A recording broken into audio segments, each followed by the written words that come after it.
Video देखने वालों को नमस्ते। तो आज हम बात करेंगे मल्टीप्लेक्स इंडस्ट्री के बारे में। तो ये एक ऐसी इंडस्ट्री है जो कि बहुत ही बुरे वक्त से गुजरी है। तो पिछले 1.5 साल से जो है सभी थिएटर जो है कोरोना के कारण बंद थे। तो ये एक ऐसी इंडस्ट्री है जिसने 1.5 साल जो है बड़ा लॉस जो है वो सहन किया है। तो अब जो है थिएटर्स जो है वापस खुल गए हैं, लेकिन 50% कैपेसिटी के साथ ही खुलने की परमिशन मिली है। तो अब सवाल उठ रहा है कि क्या अब ये इंडस्ट्री वापस जो है ट्रैक पर आ जाएगी, वापस से जो है मल्टीप्लेक्स में भीड़ इकट्ठी हो जाएगी। तो ये एक उम्मीद जाग रही है, पर इस उम्मीद पर एक क्वेश्चन मार्क ये है कि यहाँ पे इनको OTT प्लेटफॉर्म से जो है बहुत बड़ा कंपटीशन फेस करना पड़ेगा, ऐसी उम्मीद की जा रही है। तो अब जो है देश में ढेरों OTT प्लेटफॉर्म्स हैं, जैसे कि नेटफ्लिक्स है, अमेज़ॉन प्राइम है, Z5 है, ऑल्ट बालाजी है, डिज़नी हॉटस्टार है और पता नहीं कौन कौन से। तो इतने सारे जो है यहाँ पे OTT प्लेटफॉर्म्स हैं। फिल्में जो है कोरोना काल के दौरान जो है वहाँ पे बहुत सारी रिलीज़ हुई हैं। तो ऐसी उम्मीद होती है कि अब जो है यही ट्रेंड अगर आगे चला तो ऐसे मल्टीप्लेक्सेस का जो है भारी लॉस जो है जारी रहेगा। तो क्या वाकई ही ऐसा होने जा रहा है? तो ज़रा फ्रेश डेटा पर अगर हम गौर करें, अभी हाल ही में जो है एक दो फिल्में रिलीज़ हुई हैं और उन एक दो फिल्मों पर जो है पब्लिक का कैसा रुझान रहा है, वहाँ पब्लिक का एक्शन कैसा रहा है, उसको देख के जो है हम इसके भविष्य का अंदाज़ा लगा सकते हैं। तो ज़रा एक ट्वीट पर गौर कीजिए। ये ट्वीट जो है बुक माई शो का था और इस में जो है इस ट्वीट में वो बता रहे हैं कि 17 टिकट हर सेकंड जो है बिके हैं उनके सूर्यवंशी फिल्म के, और 7 लाख टिकट जो है 24 घंटे के अंदर जो है बुक माई शो पर जो है टिकट इन मल्टीप्लेक्सेस के बिके हैं। और अकेले 5 नवंबर को जो है 10 लाख टिकट जो है वो बिके हैं रजनीकांत की फ़िल्म के। तो देखिए यहाँ ये हैवी अमाउंट में जो टिकट बुकिंग हुई है, ये बता रहा है कि पब्लिक जो है अभी भी यहाँ को इस मल्टीप्लेक्स को पसंद करती है। पब्लिक ने OTT के कारण जो है इसको नकारा नहीं है। इतनी अच्छी टिकट बुकिंग के डेटा हमें यही सिग्नल दे रहे हैं। और अगर कलेक्शन की भी बात की जाए तो सूर्यवंशी ने जो है 250 करोड़ का कलेक्शन जो है इन मल्टीप्लेक्स थिएटर से किया है। तो जो एक अगेन जो है एक अच्छी बात हो जाती है कि यहाँ पे जो है अभी भी जो है पब्लिक का इंटरेस्ट बरकरार है, वो ख़त्म नहीं हुआ है OTT प्लेटफॉर्म्स के कारण। तो ये हमको समझने की इधर ज़रूरत है।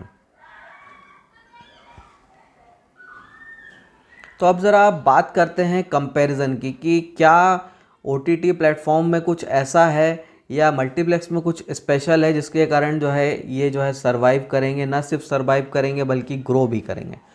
तो कुछ चीज़ें जो है स्पेशल हैं मल्टीप्लेक्सेस में, जैसे कि आप वहाँ अगर फिल्में देखने जाते हैं तो आपको 65 फीट की बड़ी स्क्रीन पे आपको देखने को मिलता है। डॉल्बी डिजिटल जो है सराउंड साउंड आपको वहाँ पे सुनने को मिलती है। और ये चीज़ जो है आपको ये मज़ा जो है आपको स्मार्टफोन पे फिल्म देखने में नहीं आएगा, घर में टीवी पे देखने में नहीं आएगा। हाँ, होम थिएटर जैसी चीज़ें भी आती हैं पर वो ना के बराबर लोगों के घर में ही होती है।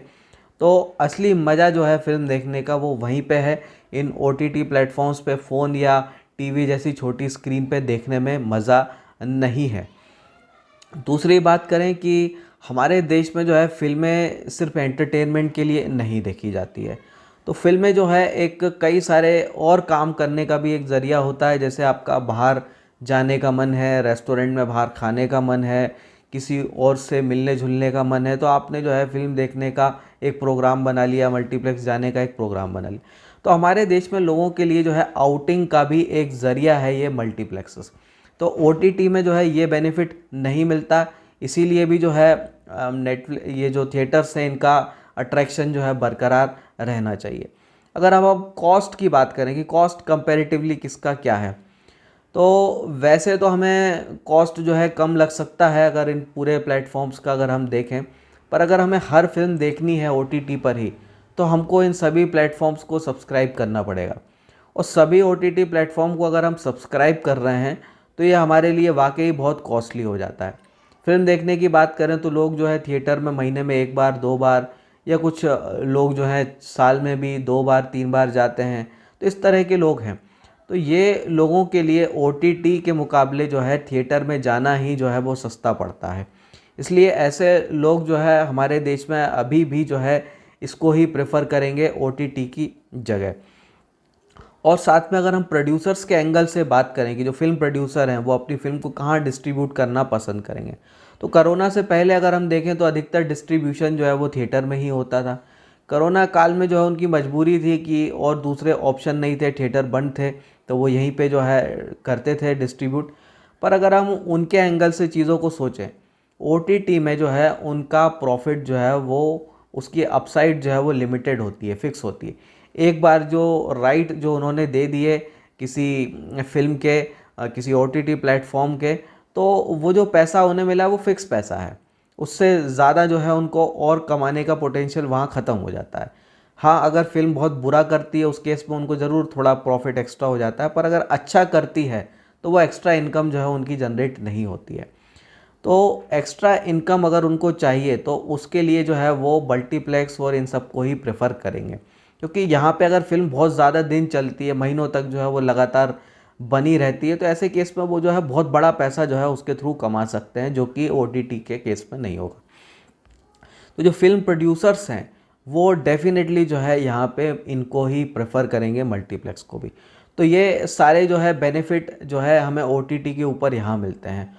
और दूसरी बात की जाए तो ये जो मल्टीप्लेक्स वाली कंपनी है ये फूड रेवेन्यू जो है इनका बहुत तगड़ा होता है। तो आप खुद ही गए होंगे वहाँ पॉपकॉर्न वगैरह के प्राइस जो है कितने होते हैं। तो फूड में जो है इन कंपनियों का टिकट से ज़्यादा प्रॉफिट मार्जिन होता है। 75% तक जो है यहाँ पे जो है वो पॉपकॉर्न जैसी चीज़ों को बेच के जो है वो मार्जिन जो है यहाँ पे कंपनियाँ बनाती हैं। तो ये सारे जो है बेनिफिट जो हैं, इन सारी बातों को अगर हम गौर करें तो हम कह सकते हैं कि ये जो मल्टीप्लेक्स वाली इंडस्ट्री है ये ख़त्म तो नहीं होगी, ये बरकरार रहेगी। हमारे देश में जो है बहुत यंग पॉपुलेशन है, यंग लोगों को फिल्में देखने का शौक़ होता है और आउटिंग का भी शौक़ होता है। तो ये सारी चीज़ों को देखें तो ये बिज़नेस जो है अभी सर्वाइव करेगा, चलता रहेगा। पर हाँ, क्योंकि अब एक ओटीटी से कंपटीशन भी है तो शायद जो है वो जो वैल्यूएशन अभी तक इनको मिलते थे, कोरोना के पहले जो मिलते थे, वो अब शायद जो है फ्यूचर में ना मिले।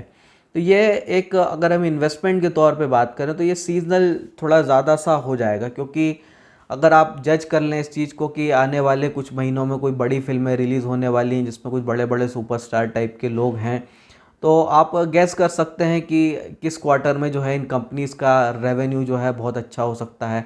आप अंदाज़ा लगा सकते हैं कि पीवीआर हो, आइनॉक्स लेजर्स हो, इस तरह की कंपनियां हैं, वो किस क्वार्टर में जो है ज़्यादा पैसा बना सकती है। तो आप अगर 3-4 महीने पहले जो है इस चीज़ का अंदाज़ा लगा लें, आप बड़ी स्टार वाली फिल्में कब रिलीज़ होने जा रही हैं, कैसा हो उनका परफॉर्मेंस हो सकता है, उसका अच्छा गैस एक आप कर सकते हैं।